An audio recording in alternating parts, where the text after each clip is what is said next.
It's Jackie here from the LGFA. We're on a Zoom call today and we're looking ahead to three more county finals coming up at the weekend, three more massive games. We've already had part one of our look ahead to the weekend and now we're in part two.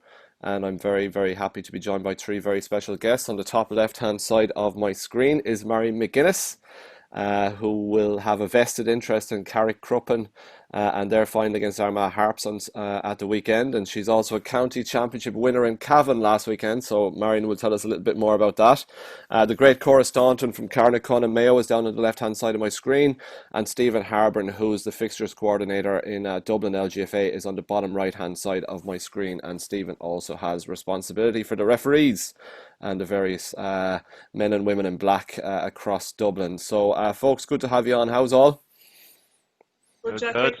Excellent. Okay. Marian, I'll come to you first. Good times for you. You made the switch to Cavan because you're obviously based there for work purposes, and you linked up with Lack and Gales, and lo and behold, you've won the county championship. Yeah, it's a good day to talk to me in a good mood for sure. What was it? Yeah, we had a great weekend. Absolutely. Tell us a little bit about the county final for Lacken, Marian. How, beyond your wildest dreams? Yeah, I don't know if I was overly confident or the right amount of confident, but I was fairly confident that Lacken were going to have a good game on Sunday, and yeah, we did. I'd forgotten how long ago it was since Lacken were in their last county final. It was 2016, and they hadn't won it since 2014. But they've always been a really good team. I trained with them on and off for the past 7 or 8 years. They were very kind and let me just dab in and out of training when I was around, and when I wasn't travelling back home for either Armagh training or Carrick-Cruppen training, they welcomed me with open arms to training over the last 7 or 8 years. So I was delighted this year to actually get to play with them competitively, and had a few league games to get us going, and then we had a really good championship run. It was my first time ever playing in a round robin. I had 3 round robin games. We drew 1 and we won the other 2. And then we had a comprehensive victory in the semi-final against Mullahorn. And then we had a good game, a good battle, and what finished with a fairly comprehensive win over Christchurch on Sunday. Well done, well done. We'll go on to Armagh matters very soon as well, Marian, because you'll be following the fortunes, obviously, of Carrick-Cruppen against Armagh Harps at the weekend. Cora, I'll come to you next. Hope all is well in your world, Cora. Carnacon, again, in another county final, is second nature to you guys. I don't think you've lost one in 20 years or more. Moy Davitts at the weekend. What's that challenge going to be like, Cora? You've obviously beaten them in last year's final, so what are you expecting this time? Yeah, it was obviously a tough enough final last year. A little bit different, obviously, for me last year coming back from my injury. So yes, I only came on and played 10 or 15 minutes at the end of that last year. Yeah, so yeah, looking forward to the challenge. Moy Davitts, we've played them, I think, in obviously last year, and we played them in 2017. So they're quite an up and coming team.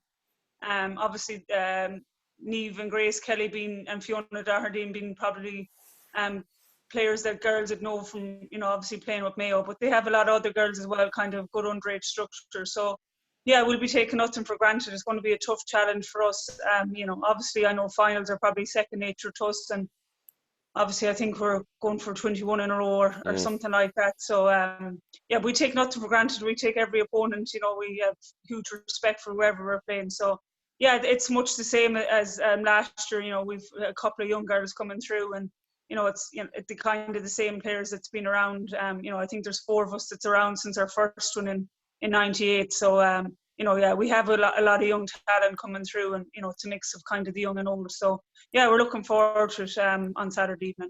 Cora, have you featured in each and every one of those county finals then in some shape or form?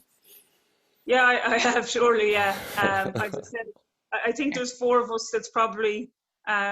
Myself and Martha Carter and Sharon and Michelle McGing that are probably going for I think it's 2022 this weekend, and I think myself and Martha are probably the only ones that featured in all of them. Obviously Michelle and Sharon, Sharon obviously is only back this year. She had a child there, I think about 13 weeks ago, so she's back playing for us again. No way. And Michelle obviously had a season or 2 out as well, but yeah, they just come second nature to, I think, at this stage. But we've huge respect, obviously, a county title. We know it won't last forever. So yeah, we've obviously every county final that we go into, we just want to do well and win. And you have to remember, yeah, while you might have a lot of medals in your back pocket, there's girls there that, you know, are looking for their first medal. You know, we've a lot of girls came through there this year. You know, they want to win their first, and maybe girls are only going to win their second. So yeah, every year you're just trying to do the best you can, and yeah, it's going to be another tough test on Saturday evening. Yeah, I know you make a good point there, Cor, because we had Sharon Courtney from Dunamine last week, multiple winner as well, and she was making that very same point, that while the more experienced players have that catalogue of medals, there are some players coming in to add that freshness, looking for their first, second, or maybe third. So it's that freshness and hunger is vitally important, and leads me nicely on to Dublin, Stephen. Fox Cab are going for 7 in a row, if I'm not mistaken, in Dublin, and it's also a repeat of last year's final against Kilmacud Crokes. Talk to me about the two semi-finals, Stephen. They were both streamed live and both high-quality games, first of all. Absolutely, yeah. So, look, the last day we were on here talking, I had said that we were in for two great semi-finals, and they certainly right. didn't disappoint. So that was 100% for sure. I was over at the Foxrock and Bowden game myself, and another thing I'd mentioned was that game would have been either a one-horse show with Foxrock running fairly wildly and winning it, or it would have been a really tight affair. And I said as well at the same time, that would have been down to how Bowden come out, and with Valerie Mulcahy in their team, they certainly had a chance. And at the very start of that game, that was certainly the case. Within the first 5 minutes of the game, Ballybowden were 2-0 to 0-1 up with 2 goals from Valerie Mulcahy in the first 5 minutes. So it certainly shocked Foxrock-Cabinteely into life, and they knew I hit them there straight away. But look, in the end, Foxrock won by 5 points, but it was a cracking game. It was tit for tat the whole way, and only right up to kind of just say 10 minutes into the second half, it was fairly level for most of the game. Foxrock only kind of pushed on a little bit and got a couple of points there, and kind of Amy Connolly was brought into the game after about 15 minutes of the first half, when they kind of realised that, look, Bowden are a serious outfit here now. They were down for business, and only when Amy Connolly came on, she kind of turned the game around. Her range of passing and how she kind of changed the game brought Foxrock straight back into the game. But yeah, even on the Kilmacud Crokes and the Fianna game, again, another cracker. In the end, there was a 9-point difference, but it didn't really reflect the score. Do you know what I mean? Kilmacud Crokes raced into a lead. They were 2-8 to 0-2 after come the first water break. So yeah, at half time 3-9 to 7, and kind of everyone nearly wrote Na Fianna off, but they came flying back into the game, and Jesus, they were close enough there now. Like it was a great game between the two of them as well. But look, Kilmacud Crokes Na Fianna replay of last year's, or Kilmacud Crokes Foxrock replay of last year's final. It's one of the best games I've probably ever seen live last year. Was the Foxrock and Kilmacud Crokes game. The two of them were just tit for tat again. The whole game went into extra time. In the end, Foxrock won by 4 points, but it was just an absolute humdinger of a game. And these players will be fairly familiar with each other now. And I tell you, like Jerry was saying last week, there'll be no love lost when these guys step over that sideline and that ball's thrown in. I think we're in for an absolute cracking game. And again, it's going to be live streamed on our Dublin Ladies TV and Facebook page. So it's definitely one to watch if you. Oh, we'll have the time, all right. Don't worry about that. Yeah. We'll find time for. We'll also find time for Armagh as well. Marian, your physio. A little birdie tells me you're physio for Carrickcruppen at the weekend. Am I right? Yeah, I'm always stuck in there somewhere, aren't I? You can take the woman out of Carrickcruppen, but you can't take Carrickcruppen out of the woman. Is that it? That's it. Yeah. Yeah. No, I was delighted. Yeah, when the girls in management asked me to do physio for the game at the weekend, I was able to do physio for their quarter-final, yeah, and then we had training for the semi-final, so I couldn't come, but they took me back for the final. You haven't switched. I'm delighted personally just to be involved, but I think it's going to be a really good game on Saturday night in the Athletic Grounds. You haven't switched registration papers back, have you? No? No, I looked in to see could I, but apparently not. I don't know what way to. I don't think that'll be best either. No, they're going really well, and like they had a good tough battle in the semi-final against Grange, but pulled away in the end and came out on top. They had a really comprehensive victory in the quarter-final, and I think that both teams know that this Saturday night's going to be a really tough game against Armagh Harps. Absolutely. Cora, can I ask you where you keep finding this hunger? Because obviously you talk about over 20 county titles, and you've had some severe injury problems in recent times as well.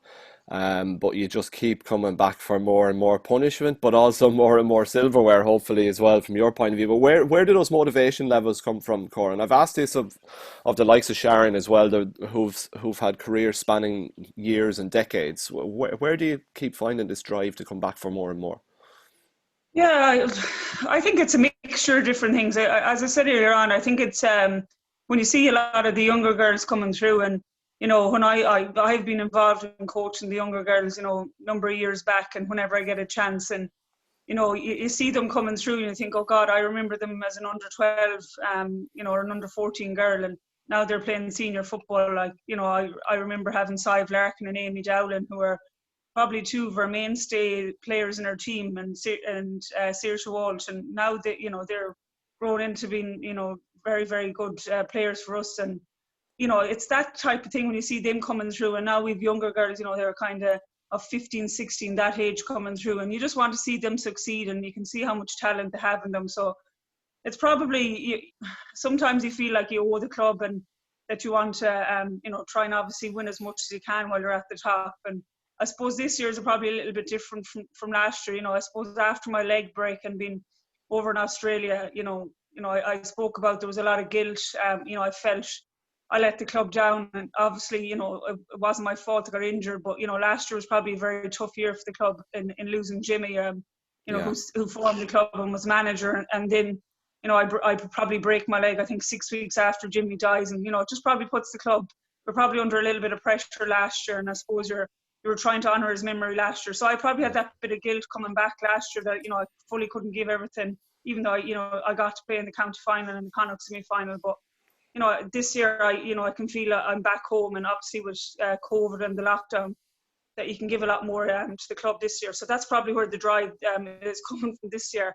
I suppose you just take every year as it is. You don't know when it's going to be your last year, so you just have to enjoy every moment. And I suppose we're very driven there.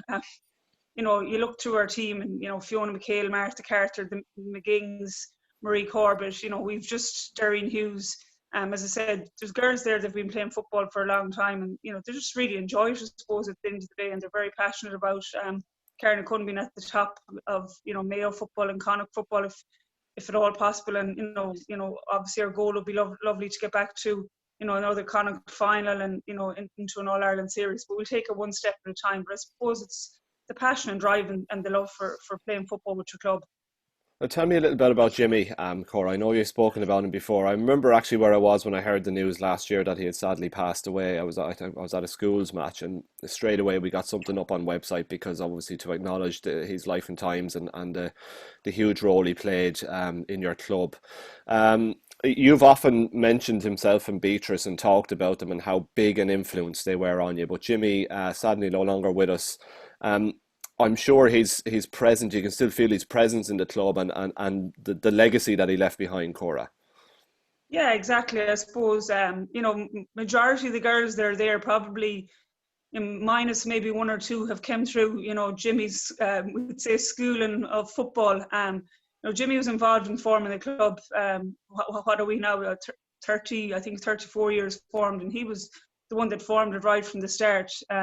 And he was the one then eventually that got me, the likes of myself and Martha and McGings and all the older girls involved in football, and, started, us for having an underage system. Yeah, and so I kind of remember as a kind of 10 and 11-year-old, we're very close neighbours. Jimmy lives, a mile from where I live, and, they used to pick me up, himself and Beatrice, for training and matches, whether it was Mayo or Carnacon. At that time, Jimmy would have been heavily involved in the underage Mayo scene when I was playing. So yeah, he just, he nearly just became a second father, and to me, just, they used to collect me for matches, bring me. So I learned everything about football off them, from whether it was in a journey to a match or, training. So, and he was like that with all girls. Every girl would have a story how he was just, he was a person that he'd never let you walk away from football if you wanted to. He always he'd turn up at your house. And, I've spoke about after my mom passed, Jimmy would have turned up for a couple of months afterwards, just, and I didn't want to go back playing football, but he'd be there and just keep encouraging and wanting to come back. And, eventually I went back. So, he's Jimmy is Mr. Carnacon. Carnacon ladies, is Jimmy Corbett. And I suppose that's, the club in the last year. And, it's about a year and a half since he's died. We're trying to honour his memory. And, obviously his daughters have played, Michelle, who had a baby a number of months ago who isn't back playing, but Marie is still playing. And, we just feel that, we're just trying to keep his legacy going, because he's football has gave us as players so much. And, that's basically down to Jimmy and Beatrice. And, obviously Beatrice is still involved. So, yeah, I think it's just trying to honour his memory. We do obviously miss him dearly, and it's a little bit different when he's not there in the sideline. But I know he's watching down, and will be certainly one of the main guys watching down at 6:00 on Saturday evening. Yeah, absolutely lovely words, Cora, and sadly missed Jimmy Corbett, and an absolute legend of ladies football in Carnacon. Stephen, back to your good self. People will obviously be able to tune in to watch the Dublin final. Tell us a little bit more about this. What are the logistics involved? The crew you'll have, the commentary team. Is everything slotting nicely into place at this stage, or are there still some loose ends to tie up? No, absolutely. Look, it's a fairly well-run ship. Patricia Monaghan in the office, she's brilliant at all the organisation and the stuff in the background. So we'll have Declan Drake will be doing our commentary on the game, and then the game is 4 p.m. now. It was originally 6 p.m. in Lawless Memorial Park in Fingallion CA, but we've moved it back now to 4 p.m. just to accommodate other games. Okay. But look, there's a lot of organisation that goes into it, like even down to just from getting referees. So we've got obviously to get our 4 umpires, which the referee supplies. We have our 2 lines people. We have now got 2 fourth officials, because we have one team either side of the pitch. So it's even things like that COVID are bringing in this year that we have to think about and just go out a little bit extra. So look, there's a lot involved in getting it going, but like I said, there's a great team there of people who's been able to jump in and do it. Again, thanks to Fingallions. Fingallions have been great over the last couple of years, donating their pitch, and it's a fantastic pitch. It's a great venue for it, and it's, again, a shame that we won't have supporters there like we had at the intermediate final, but again, it's just the times we're in. But luckily we have the likes of this with the technology now that we can stream these live, and that people can still play the game. Like I was saying the last day, like we looked at one point and there was 500 or 600 people watching the intermediate final live, and I think since we've had nearly 4,000 or 5,000 rewatches of the actual video of the game. So it's fantastic. It really is that we are able to do this. And there's a lad there, Seamus from Fingallions, who's doing the video for us, and he has everything run to a T, and nearly at the point we don't even have to worry about it. We know he's going to do a good job, and he's set up and everything's ready to rock and roll. So look, there's a lot going into it to put it in place, but it's just going to be absolutely set up for a fantastic final. And like you said, a rerun of last year's, and from what I hear, it's kind of the same across a lot of Leinster at the moment. There's a rerun in the Meath final as well between Simontown and Dunboyne. So they're going to be playing the winners who comes out of the Dublin final between Foxcab and Kimacud Crokes. And even over in Laois, we have Portlaoise and Sarsfields, who are kind of in each other's semi-finals and probably look like they're going to meet each other in the finals. And again, that would be someone that Foxrock would be fairly familiar with, having played them the last 2 years in the Leinster final. So there's a lot of kind of history repeating itself now. But look, Kimacud Crokes are going to be hungry for this game. They will be going for their first senior championship. I've seen them over the last couple of weeks, and there's that determined kind of feel to their game. They're on the ball. So it's going to be an absolute cracking game. You have Foxrock looking to keep their crown. You have Kimacud going for their first game, and it's just, I think we're in for an absolute cracker. You've set it up lovely there, Stephen, I have to say. Are they happy with the choice of ref, Stephen? Absolutely, yeah. Look, at the last day at the sideline, I heard no rumblings again while I was on the line, but you know yourself, they could be happy beforehand, might not be happy afterwards. So, look, again, our referee for this one is Jason Buckley. Jason Buckley has been fantastic over the last 2 or 3 years. He's one of the fittest referees I think I've ever seen in my entire life. He runs boot camps, that type of thing. So there'll be no problem keeping up a play anyway, but Jason is to the book. So, look, again, he has a great team there with him, so I'm sure he's well set up for success in going for it, and fingers crossed. Nothing too contentious, and a nice tight game will be great for all. Yeah, we wish all players and officials all the very best at the weekend, Stephen, I have to say. Marian, back to your good self. When we've spoken a few times this year. You did a series of yoga videos for us as well, and you were also unfortunately diagnosed with COVID not so long ago as well. How are you now? Have you recovered from that, and you're back fully in work and in full operational mode? Yeah.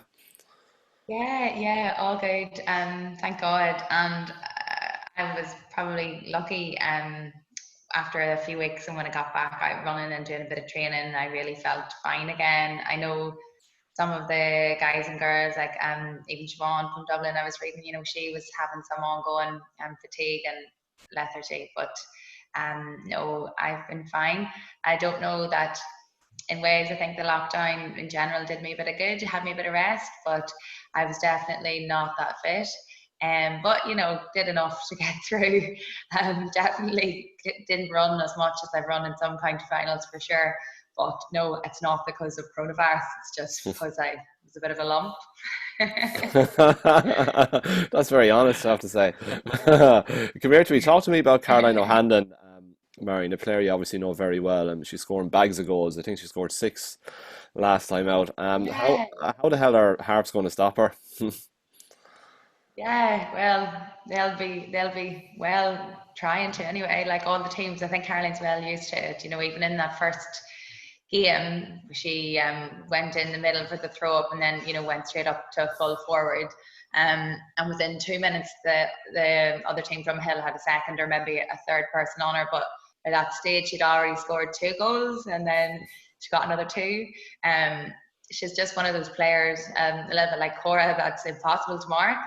No matter how many people you put on them, those great players, they manage to make the moves, they manage to read the game and to get on the ball and to do damage. Yeah, she'll be playing number 9 for Carnacon on Saturday, and look, she's fit as ever. Whenever I saw that quarter final, it was down in Carnacon when I was physio.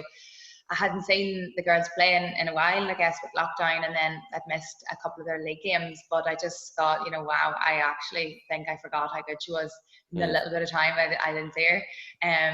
And she's just still going from strength to strength. And I know she's really looking forward to the game. Like, it's going to be her and a lot of the girls' 5th county final on the weekend, should they get over the Harps. And, they're already talking about this drive for 5. I know it's pretty meagre compared to Cora's 22, but it is big to have 5. I think it's only been, this is our 10th, or Carnacon, I should stop saying our, Carnacon 10th or 11th year with a senior team, and at senior level. So to get 5 would be good, but it'll definitely be pushing from Caroline. But there's other girls that are really stepping up as well, and like, Rebecca, Sharon, Aileen, Sarah, like all the girls are playing really well. So Caroline will be leading, but she'll have help.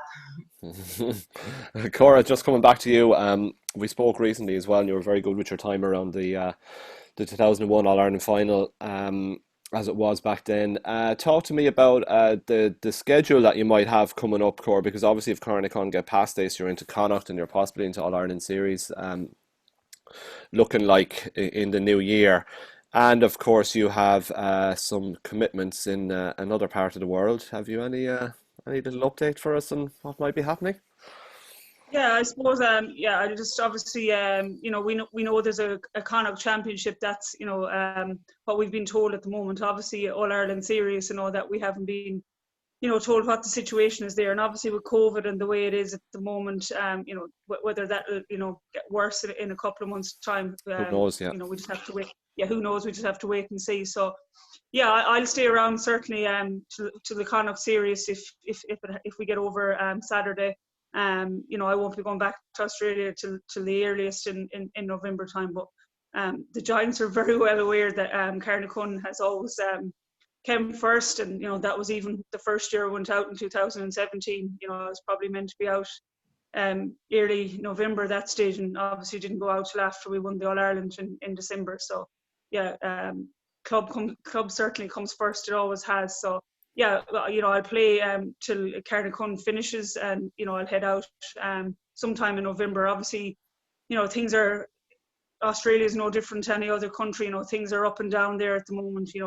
while most states are good, Sydney and obviously New South Wales is pretty good at the moment. Victoria being a lot different. So, it's pre-season is meant to start in November. That's all going to plan, but there is backup plans if COVID goes on the increase there. So, the one thing that we'll have to do is hotel quarantine for 14 days. So, okay. Yeah, that's probably the trickiest thing, obviously, because that makes you have to, makes 2 weeks in a hotel and not being out, obviously, training. So that's, another 2 weeks that's taken out. But yeah, as I said, that's probably going to be the hardest thing for me. I'm not a person to be able to sit around too often and sit in a hotel room, locked in a hotel room. There's no moving out from that for 2 weeks. So, but yeah, the Giants are very understanding that, Carnacon has always come first. So yeah, we'll see how Saturday evening goes, and it's every week after that. So, but yeah, November time is when pre-season starts. So we're in pre-season at the moment. So there's a lot of training going on. Wow, that's interesting stuff. Cora, Marian will have some equipment for you there if you need to keep fit in the hotel room. Just stay away from the minibar. That's probably the main piece of advice you could have. It's mad what's going on in the world. But I guess, look, we have football as that constant to keep us going through it. Stephen, just back to your good self. I don't know if I should ask you this question. Do you have any particular? You've given a few little predictions to us when you were on last, but do you have to remain kind of Pontius Pilate and neutral on this one, or can you give us an indication of how you think this final might go? Do you know what? Even if I wanted to tell you who I would think was going to win, the answer, to be perfectly honest, is probably going to be. It's going to be very close. I think it's actually probably one of the closest finals we're ever going to have. I couldn't even call it. Like I said, on one hand, you've got Foxrock, and who they're going for 6 in a row, 7 in the last 8. They're also going on for Leinster for 6 in a row, and then you have Kilmacud Crokes on the other side of things, who are hungry for it. They've been absolutely excellent all year long, and I think the battle here, but that's going to potentially win this game, is going to be in the midfield. You've got Lauren McGee up against Sinead McGoldrick, two of probably the feistiest midfielders I think I've ever seen on their day. They're just dogged, they're determined, they will throw themselves and put their bodies on the line, and between the two of them coming up against each other in midfield, it's who can kind of win the battle there between each other, because obviously they'll be fairly familiar with each other in the Dublin setup, but having played each other over the last couple of years, I've seen the two of them play each other, and there'll be no love lost there, that's for sure. But look, the thing about this game is, and you look at both teams have a great backbone down the middle of their teams. You have Foxrock with Aisling Tarpey in goal from Mayo, which you'll be fairly familiar with, Cora, and then you've got the likes of Niamh Collins, Sinead McGoldrick, Jodie Egan in the forward line, and Amy Connolly, as I said, who came on as a sub after 15 minutes and turned the game around. So you've got a great backbone there, but what both of these teams have is they have great subs to come in and replace this. Like, they both have great benches. The players that are coming along are going to be as good as the players who are already on the pitch. And with Crokes themselves, like Crokes, again, like I said, their goalkeeper Rachel Fleming, she's fairly young. I was out watching them in their game against Ballyboden, and her kicking was absolutely excellent. So there's a lot of kind of good things there, like Molly Lamb, as I said, Lauren McGee in the midfield, and then Michelle Davern, who had an absolutely fantastic game in the semi-final against Na Fianna. She capitalised on a couple of sloppy kind of bits of play from Na Fianna and got 2 early goals and put them in front. So there's going to be some amazing battles all through the field, and it's like I said, even if I wanted to tell you who it wins, I wouldn't even be confident in saying which one, because I think it's just going to be an absolute cracking final. Definitely the best we've had for years. I can see it probably going into extra time again like last year. Do you know what I mean? It's just going to take an awful lot to split the two of these this year, and it's just going to come down to who kind of wants it more on the day and how they kind of play. But you know what I mean? Look, I said last day we were in for 2 cracking semi-finals, and this weekend we're in for an absolute cracking final. So don't miss it anyway, that's for sure. You've teed that up well, Stephen, I have to say. It's the best example of sitting on the fence with detail that I've ever encountered, I have to say. Well done. Brilliant stuff, Stephen. Stephen, I believe you're heading off on a little bit of a break, are you, before the weekend? I am indeed. I'm off now this afternoon, down to Galway, down to the lovely west. So lovely. A couple of couple of days break. It's been a while now. Actually meant to be in Portugal at the moment, but sure, look, COVID ruined all that. But look, I'm just glad we can get away, have a little staycation, and have a few days off break and just enjoy it as well. But look, I'll have a vested interest in watching it on Dublin TV now on Saturday, so I'll be keeping the afternoon free to watch it. That's for sure. Good, good. I'm glad you said staycation and not staycay, because I'm sick of hearing people saying staycay. What the hell is that? Cora, have you any room in your luggage if you're heading back down under? I might go with you, because I'd say the winter is going to be harsh around here, isn't it? I don't know about that, Jackie. Now they're pretty strict there on border control. Yeah, that is the one benefit of heading back in November time. You go back to summertime in Sydney is 30 plus for majority, which at times it's lovely, but other times when you're training in it, it's certainly a struggle. But I can't complain for sure. Cora, what does that level of fitness that you get from training in temperatures like that? It must be absolutely incredible. And then when you come back to a more temperate climate, you must feel like you're able to run for miles. I definitely don't feel I'm able to run for miles. Maybe if I was about 15 years younger. Maybe 10 kilometres or so anyway. It's obviously different. When I went out first, I actually found it's more the humidity than the heat. And you're probably at 90-95% humidity, and it could be up at 35 degrees or more, depending on the time of the year. It's tough. The biggest thing for me, I suppose, now is, because obviously you're going between season, and I'm trying to do an off-season program as well as play with Carnacon, is to kind of give yourself enough rest and all that in between. So, as I said, the club are very understanding, and I suppose as an older player, they know that you know best yourself, and you'll keep yourself ticking away. And I actually just enjoy, obviously with lockdown and getting back playing with the club, it's nice to get out and out on the pitch and just be able to train and play matches. Playing matches every weekend, it's brilliant. So that's right, really enjoying. You talk to any footballers, and male or female, having not training all the time, it's games every weekend is a thing you enjoy, and that's why you play. So yeah, it's good. Getting back out to Sydney will be nice, but as I said, there's a lot of unfinished business here with Carnacon first. Well, Cora, have you gotten better at that whole rest and recovery piece? Because I remember talking to you a couple of times, and you were saying that you weren't very good to rest and recover, that you were training X amount of times per week. And as you go on in life, do you understand more the benefits of recovery and how important that is in your overall setup? Yeah, I probably have got a little bit better at it. When I went to Australia first, they'd still be quite, they'd still be very much of trying to take you off the, as they call it, off the track or off the pitch over there, that you're probably doing too much. I've probably learned a little bit more through rehab and stuff, that I probably have to rest the body. But I'm still very much that if I'm afraid if I don't do enough and stop, that the body is just going to seize up and not be able to do anymore. So I think I'm at the stage that I'll just keep going, and when I decide I'll finish, it'll be a total finish then. And I suppose because I've been doing the same thing for so long and it's been working, that I kind of have stuck to training maybe five times a week, and maybe trying to give yourself 2 days off. I'm getting a little bit better at it, but I probably do need stern word now and again from our strength and conditioning coach, surely. Okay, fair enough. That's very honest, as per. Cora, Marian, so you're in the role of physio for the club at the weekend, yeah? So make sure you don't have the urge to run on in the middle or contest a throw ball or something like that. How are you going to keep yourself...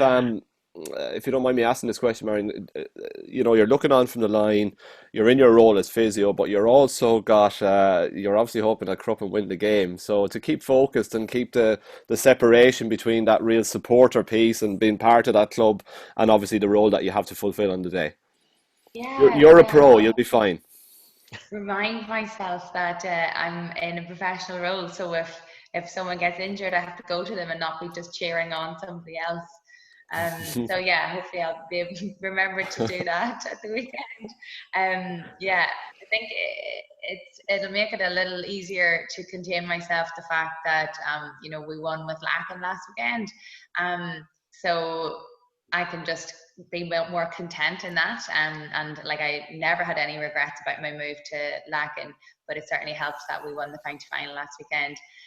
So I'll be there in a professional capacity, but I'll be in my head at least on the pitch with every one of them, and it helps that I'm quite close to being on the pitch. But yeah, I'll make sure I'll get the sideline official to make sure I stay behind the line when I'm supposed to. Don't go picking up any fines or any of that. Marian, I wish you well. I wish Carrickcruppen well, and Armagh Harps. Have to say that because I am neutral and unbiased at all times. Thanks.